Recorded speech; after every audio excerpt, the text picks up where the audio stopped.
আমর ইবনুল আস রাদিয়াল্লাহু তাআলা আনহু মিশরের ময়দানে বসে গেলেন যুদ্ধ করার জন্য। সমস্ত মুসলমান সাহাবায়ে কেরামগণ জীবন দেওয়ার জন্য, নবীজির কোরআনের জন্য, আল্লাহ তাআলার হুকুমের জন্য প্রাণ দেওয়ার জন্য সবাই মিশরে বৈশা গেলেন। সুবহানাল্লাহ। তো ইহুদিরা বলতে লাগলো, আজকে বুধবার, আগামীকাল বৃহস্পতিবার, মুসলমানেরা আল্লাহ তাআলার গোলামির জন্য পাগল পারা হইয়া যায়। আমরা ইহুদি খ্রিস্টানেরা এত পাগল নয়, মুসলমানেরা আল্লাহর গোলামির জন্য পাগল পারা হইয়া যায়। সুবহানাল্লাহ। তো তারা ইহুদিরা বলতে লাগলো, মুসলমানেরা আল্লাহর গোলামির জন্য পাগল পারা হইয়া যায়। আজকে বুধবার, মাঝখানে হলো বৃহস্পতিবার, শুক্রবারে তারা জুমার জন্য পাগল হইয়া যায়। সুবহানাল্লাহ।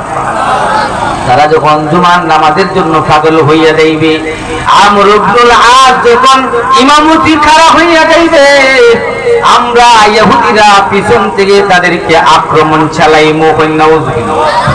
আমর ইবনুল আস রাদিয়াল্লাহু তাআলা আনহু নামাজের জন্য দাঁড়িয়ে গেলেন, জুমার জন্য প্রস্তুত হইয়া গেলেন। বলেন সুবহানাল্লাহ।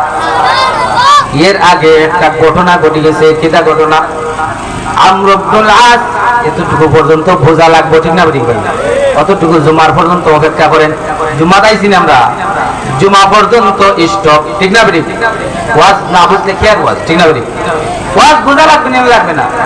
জুমা পর্যন্ত স্টপ। জেরুজালেম, বর্তমানে জেরুজালেম, ঠিক না? জেরুজালেমের চৌরাস্তায় আগমন করে আমর ইবনুল আস রাদিয়াল্লাহু তাআলা আনহু জেরুজালেমের চৌরাস্তার মধ্যে আইসা দেখেন ঈসা নবীর মূর্তি বানায়। নাউজুবিল্লাহ। ঈসা নবীর মূর্তি বানায় রাখছে।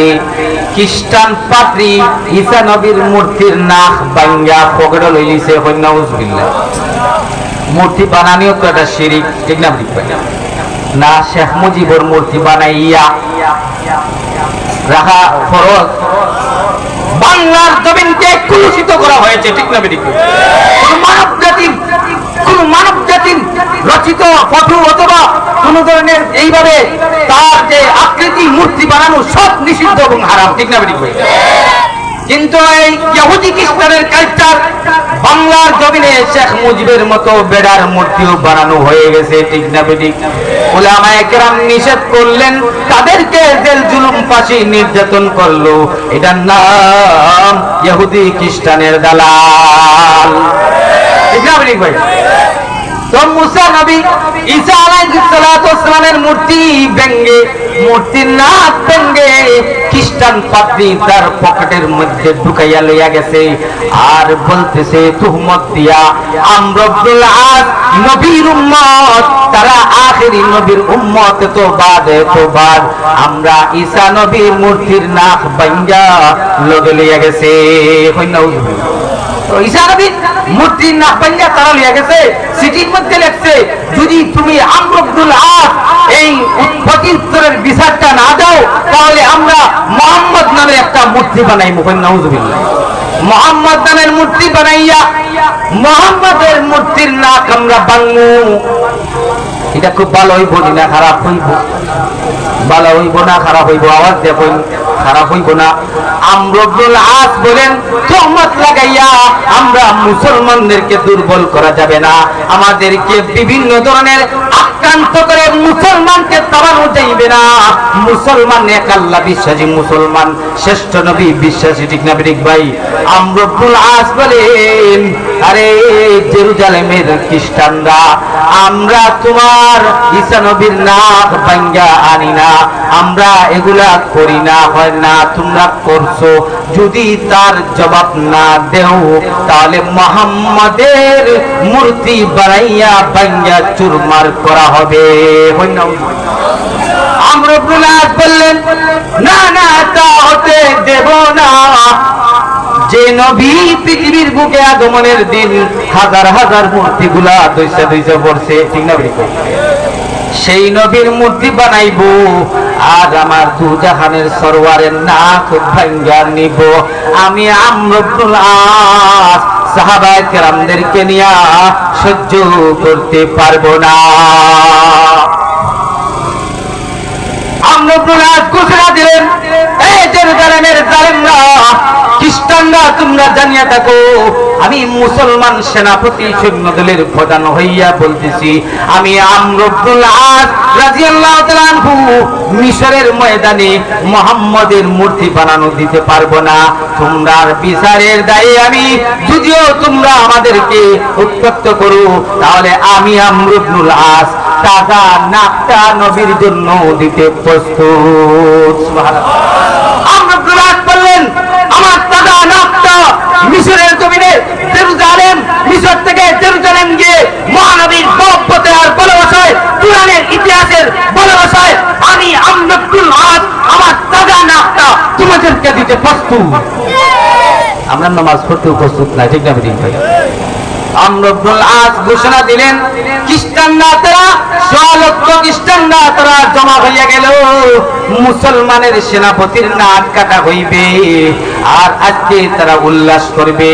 আমর ইবনুল আস রাদিয়াল্লাহু তাআলা আনহু মিশর থেকে ঘোষণা দিয়া পোশাক সুন্দর পরিধান করে হাসিয়া হাসিয়া সাহাবায়ে কেরামদেরকে নিয়ে কয়, আজকে আমার নাক কাটা হইবে, নবীর ভালোবাসায় নাকটা দিতে পারলাম, আজকে আমার ভালোবাসা জাহির করমু। যখন আমর ইবনুল আস সাহাবায়ে কেরামদেরকে নিয়ে জেরুজালেম সেই খ্রিস্টান পাদ্রীর মঞ্চের মধ্যে দাঁড়িয়ে গেলেন, মঞ্চের মধ্যে দাঁড়িয়ে দু চোখ দিয়ে অশ্রু বাইর করে কাঁদলেন। সাহাবায়ে কেরামগণ বললেন, আমর ইবনুল আস রাদিয়াল্লাহু আনহু, কিসের জন্য আপনি কান্না করেন? ওগো আমর, কিসের জন্য তুমি কান্না করেন? আমি নাকের জন্য কান্দি না, আমি কান্দি সেই জন্য, কিয়ামতের কঠিন ময়দানে যদি আমার মহান আল্লাহর রাসূলের সম্মুখে দাঁড়াইয়া বলতেও না পারি, নবী গো, তোমার দ্বীনের জন্য তোমার ভালোবাসায় আমার গর্দানটা দিছি, এই কথা না বলিয়া যদি শুধু নাকটা দেখাই, তো আমার রাসূলের সম্মুখে আমার শরম হইবে। এজন্য আমি কান্দি রে, নাক দিয়া ভালোবাসা জাহির করলাম, মাথা দিয়া করতে পারলাম না। এই কথা বলিয়া মঞ্চের মধ্যে হাজির হইয়া গেলেন। মঞ্চের মধ্যে হাজির হওয়ার সাথে সাথে তার গলা কাটার জন্য জল্লাদ আইসা গেল। জল্লাদ আসার সাথে সাথে যেমনি ছুরি লাগাইবার চেষ্টা করলো, খ্রিস্টান পাদ্রী লাফ দিয়া দাঁড়াইয়া কয়, থামো জল্লাদ, থামো থামো, খ্রিস্টানরা তোমরা থামো, আমি তোমার পাদ্রী হইয়া, আমি তোমাদের গুরু হইয়া বলতেছি, আমার নবীর জন্য এত মায়া নাই। মূর্তির নাক ভাঙিয়া তাদেরকে আমি তুহমত দিয়েছিলাম, কিন্তু দেখা যায় আখেরি নবী, শ্রেষ্ঠ নবী, আসল নবী, তার উম্মত, আসল উম্মত, তার নবীর জন্য সে তাজা নাক দিতে পারে। এই উম্মত শ্রেষ্ঠ উম্মত, সেই ধর্মই শ্রেষ্ঠ ধর্ম। তোমরা থামো, তার নাক কাটা লাগবে না, গলা কাটাও লাগবে না, তোমাদেরকে ঘোষণা দিলাম আমি। এই 100 লক্ষ খ্রিস্টান আমর ইবনুল আসের হাতে হাত লাগাইয়া সবাই বলো, লা ইলাহা ইল্লাল্লাহু মুহাম্মাদুর রাসূলুল্লাহ সাল্লাল্লাহু আলাইহি ওয়াসাল্লাম। ঈমান আনছেনি তারা? জিহাদে হইছিনি? এখনো জিহাদ হইছিনি না। বিনা যুদ্ধে, বিনা জিহাদে আমর ইবনুল আস রাদিয়াল্লাহু তাআলার হাতে জেরুজালেমের 100 লক্ষ খ্রিস্টান হাতে হাত রেখে মুসলমান হইয়া বলতেছে, আমরা আপনার সাথে যুদ্ধ করব। সামনে জুমার দিন হয়ে গেছে, ঠিক না? জুমার হইছে না, হইছে না? বাকি মেহমান উপস্থিত, ঠিক আছে, কিছু কষ্ট দিব, উনি আমার দাদা, আলহামদুলিল্লাহ, সমস্যা নেই, মানতে রাজি আছে, ঠিক না ভাই? সামান্য কষ্ট দিলে মাফ করে দিবেন। তো আমরা বলেন, সামনে জুমা, তোমরা আমার সাথে জুমা পড়বা। জুমার জন্য প্রস্তুত হইয়া গেলেন। আমর ইবনুল আস রাদিয়াল্লাহু তাআলা আনহু জুম্মার নামাজের জন্য ইমামতি শুরু করে দিলেন। পিছন থেকে ইহুদির বাচ্চারা, এই ইসরায়েলের দলেরা, পিছন থেকে হাজার হাজার সাহাবায়ে কেরামের কল্লা মাথা আলাদা করিয়া তারা হাজার হাজার সাহাবায়ে কেরামের লাশ মিশরের জমিনে ফালাইয়া রক্তে লাল করিয়া দিল। আউযুবিল্লাহ। মিশরের জমিনে যখন সাহাবায়ে কেরামের কোনো বন্ধু নাই, জুমার নামাজে তারা আক্রমণ করে হাজার হাজার সাহাবায়ে কেরামের কল্লা একটা মাটির মধ্যে ফালাইল। মিশরের ময়দানে মহান আল্লাহ তাআলা শত শত ফেরেশতা পাঠাইয়া এক যুদ্ধে আমর ইবনুল আসের মিশর সম্পূর্ণ বিজয় হইয়া যায়। সম্পূর্ণ মিশর বিজয় হইয়া গেছে।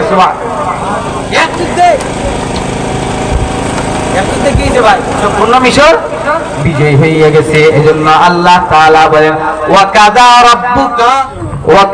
রাব্বুকা আল্লা তা'বুদু ইল্লা ইয়াহু।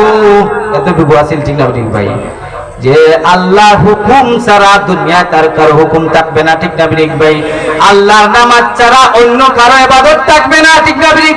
আমরা সেই কথা বোঝানোর জন্য হাজার হাজার সাহাবায়ে কেরামের সম্মুখে ইমামতি করিয়া বুঝাইলেন, সামনে আছেন আমাদের আল্লাহ, পিছনে যদিও থাকে কাফির মুশরিকরা, কিন্তু আমার আল্লাহ আর একটা আয়াতের মধ্যে বলতেছেন ইন্নাল্লাযীনা ক্বালু রাব্বুনাল্লাহু সুম্মা ইসতাকামু তাতানাজ্জালু আলাইহিমুল মালাইকাতু আল্লা তাখাফু ওয়া লা তাহজানু ওয়া আবশিরু বিল জান্নাতিল্লাতী কুনতুম তুআদুন। সুবহানাল্লাহ বলেন।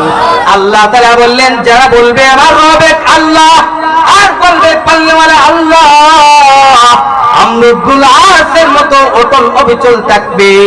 আল্লাহ তাআলা আকাশ থেকে ফেরেশতা পাঠাইয়া খানের মধ্যে বলবেন তুই জান্নাতি। কি বলবেন?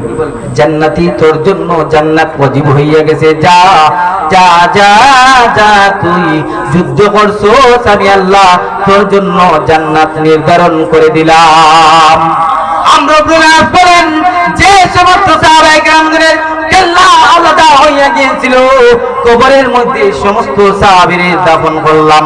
কোন সাহাবীর হাত এইভাবে বাঁধা, কোন সাহাবীর হাত রুকুর মধ্যে লাগানি, কোন সাহাবীর হাত তহরিমা বাঁধা অবস্থায় কবরের মধ্যে সাক্ষী বানাইয়া দিলাম। সুবহানাল্লাহ। এই মুসলমান ভাইরা আমার, কাল কঠিন হাসরের ময়দানে মহান আল্লাহ তাআলা ছায়া ব্যতীত আর কোন বান্দার ছায়া থাকবে না, ঠিক না? জানেন না আপনারা এটা? হাসরের ময়দান এমন বড় ময়দান হইবে, আল্লাহর নবী বুখারী শরীফের হাদিসে বলেন হাসরের ময়দান 50,000 বছরের সমান, দুনিয়ার 50,000 বছরের সমান একদিন হইবে।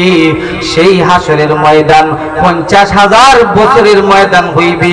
সেই ময়দানে আল্লাহর ছায়া ছাড়া আর কোনো ছায়া থাকবে না। কঠিন হাসরের ময়দানে যখন ফিতনার মধ্যে পড়বে মুসলমান, হিন্দু, বৌদ্ধ, খ্রিস্টান সবাই যখন হাসরের ময়দানে জমা হইয়া যাইবে, তো জমা হইয়া আদমের দরবারে গিয়া বলবে আদম আমাকে বাঁচাও। আদম বলবেন আমি আজকে ইয়া নফসি বাঁচানোর ক্ষমতা আমার নাই, যাও অন্য নবীর কাছে। অন্য নবীর কাছে অর্থাৎ নূর কাছে আসলে নূর বলবেন আমার কোনো ক্ষমতা নাই, আজকে আমার কোনো ক্ষমতা নাই, আজকে আমার কোনো ক্ষমতা নাই। নূর পরে অন্য নবী, অন্য নবীর পরে অন্য নবী, অন্য নবীর পরে অন্য নবী। এরপরে আসবে ঈসা আলাইহিস সালাতু ওয়াস সালামের দরবারে।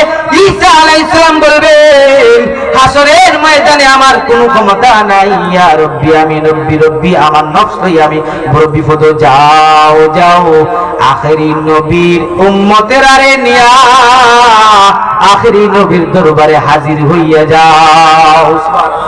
সবাই মিলে সমস্ত নবীর উম্মতেরা একসাথে মিলে যখন আখেরি নবীর দরবারে আসবেন, আখেরি নবীর কাছে এসে বলবেন নবী গো আপনি দু জাহানের সরকার, দু জাহানের নবী, দু জাহানের বাদশা নবী, তুমি দুনিয়ার জমিনে বলছিলে আনা সাইয়্যিদুন নাসু ইয়াউমাল কিয়ামা। কঠিন হাসরের ময়দানে সবার সর্দার আপনি থাকবেন। আমরা সর্দারের দরবারে আসলাম, যাদেরকে জাহান্নাম দেওয়া তাদেরকে দিয়ে দাও, যাদেরকে জান্নাতে দেওয়া তাদেরকে দিয়ে দাও। এত কষ্ট হাসরের ময়দানে সহ্য করার মতো নাই গো নবীজি। কারো গুনার কারণে এমন ভাবে পায়ের তলা ফিতর হইয়া গেছে, এমন কষ্ট হইতেছে, জলদি বিচার শুরু করিয়া দাও। আল্লাহর নবী সিজদা করিয়া অনেক সময় কাটাইবেন, বলেন সুবহানাল্লাহ। আসা আইয়া বাসাকা রাব্বুকা মাকামাম মাহমুদা। আল্লাহ নবীর আল্লাহ মাকামে মাহমুদের মধ্যে রাখছেন, সেই মাকামে মাহমুদে সিজদা করিয়া বলবেন, ওগো আল্লাহ বিচার শুরু কইরা দেন গো মালিক, বিচার শুরু কইরা দেন। আল্লাহ বলবেন, ইয়া মুহাম্মদ, আল্লাহ কি বলবেন? ইয়া মুহাম্মদ ইরফা রাসাকা, ইরফা রাসাকা ইয়া মুহাম্মদ ইয়া হাবিবি, মাথা উঠাও ও আমার বন্ধু, তুমি কি চাও বলো। আল্লাহ নবীকে মাথা উঠাইবার কথা বলবেন, নবীজি মাথা উঠাইয়া বলবেন, ওগো আল্লাহ বিচারের কাজকর্ম শুরু কইরা দাও। তখন বিচারের কাজ শুরু হইয়া যাইবে, একদল যাইবে জাহান্নামে, একদল যাইবে জান্নাতে। সংক্ষিপ্ত আকারে বলতেছি, যখন একদল মুমিন মুসলমান আল্লাহর আরশের নিচে ছায়া পাইবে, তারা হইল যারা উলামায়ে কেরামরে মহব্বত করিয়া জেলে ঢুকাইছে না, ঠিক না? যারা উলামায়ে কেরামের মহব্বতে এই মজলিসে বৈশা উলামায়ে কেরামের চেহারার দিকে তাকাইয়া তাদের সগীরা গুনাহগুলো মাফ করাইছে, উলামার কথা অনুযায়ী, উলামার কথা অনুযায়ী জীবনের নামাজ ফিটিং করছে, উলামায়ে কেরামের কথা অনুযায়ী তার জিন্দেগির দাড়ি ফিটিং করছে, উলামায়ের কথা অনুযায়ী তার শরীরে সুন্নতি লেবাস পরিধান করছে, আলিম উলামার কথা অনুযায়ী নবীজির সুন্নতকে সে আঁকড়ে ধরছে। কাল কঠিন হাসরের ময়দানে আল্লাহর নবীর সাথে তারা আরশের নিচে ছায়া পাইবে।